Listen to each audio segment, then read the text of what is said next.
Hi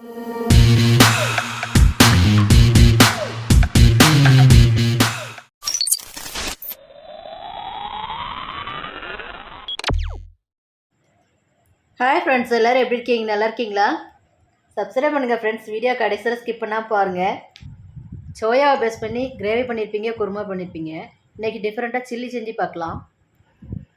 10 நிமிஷம் சுடுதண்ணில் ஊற வச்சு புழிஞ்சு எடுத்த சோயா கூட தேவையான அளவு உப்பும் 3 ஸ்பூன் கார்ன்ஃப்ளவர் மாவும் சேர்த்துக்கலாம்.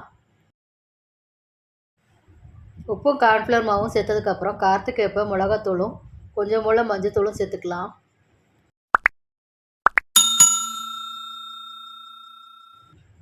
அடுத்ததாக இஞ்சி பூண்டு பேஸ்ட்டும் கறி மசாலா பொடியும் கொஞ்சம் போல் சேர்த்துக்கலாம். இப்போ நம்ம சேர்த்துருந்த எல்லா மசாலாவையும் சோயா கூட நல்லா மிக்ஸ் ஆகிற அளவுக்கு நல்லா பிசைஞ்சு எடுத்துக்கலாம்.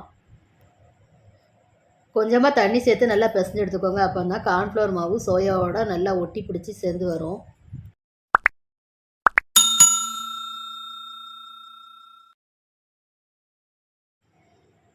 இப்போ எல்லாம் நல்லா விரசி எடுத்தாச்சு. இப்போ பொரிக்கிறதுக்காக ஒரு பேன் எடுத்து வச்சு நல்லா ஹீட் பண்ணிவிட்டு அதில் ஆயில் சேர்த்துக்கலாம்.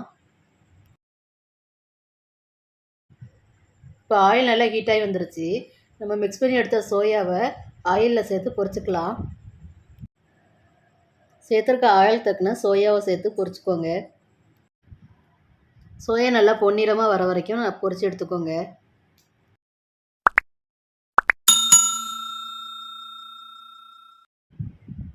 சோயா நல்லா பொரிஞ்சு கலர் சேஞ்ச் ஆகி வந்துருச்சு. இப்போ ஆயிலை வடிச்சிட்டு வேற ஒரு பாத்திரத்தில் மாற்றிக்கலாம். இந்த மாதிரி வரிசை வச்சுருக்க சோயா எல்லாத்தையும் பொரித்து எடுத்துக்கலாம். பேனில் கொஞ்சமாக ஆயில் சேர்த்துட்டு அதில் சின்ன சின்னதாக கட் பண்ணி வச்ச பூடும் இஞ்சியும் சேர்த்துக்கலாம். சேர்த்துருக்க இஞ்சியும் பூண்டையும் ஆயிலில் கொஞ்சம் வதக்கி கொடுத்துக்கலாம்.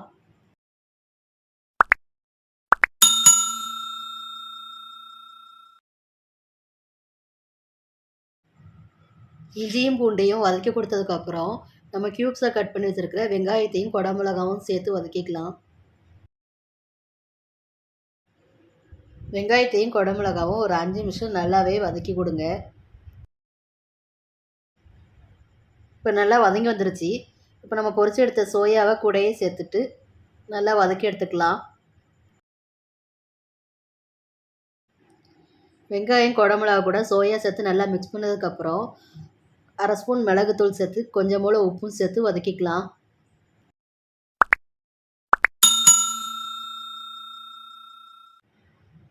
இது கூட நம்ம இப்போ க்ரீன் சில்லி சாஸும் ஆட் பண்ணிக்கலாம்.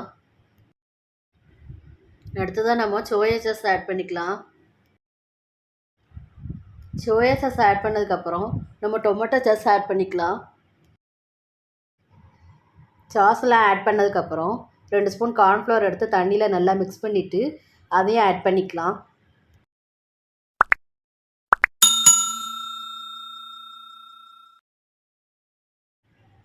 கார்ன்ஃப்ளவர் மாவு சாஸு எல்லாம் சோயாவோட நல்லா மிக்ஸ் ஆகிற அளவுக்கு நல்லா கலந்து கொடுத்துக்கோங்க. எல்லாம் ஒன்று சேர நல்லா மிக்ஸ் பண்ணி கொடுத்ததுக்கப்புறம் ஸ்ப்ரிங் ஆனியனை சின்ன சின்னதாக கட் பண்ணி மேலே தூவி மிக்ஸ் பண்ணி கொடுத்துட்டு இறக்கிக்கலாம். வெங்காயமும் குடமிளகாவும் க்யூப்ஸாக கட் பண்ணி இந்த சோயா சில்லி செஞ்சுருக்கிறதுனால வெரைட்டி ரைஸோடு நீங்கள் வச்சு சாப்பிட்டீங்கன்னா அல்டிமேட்டாக இருக்கும்.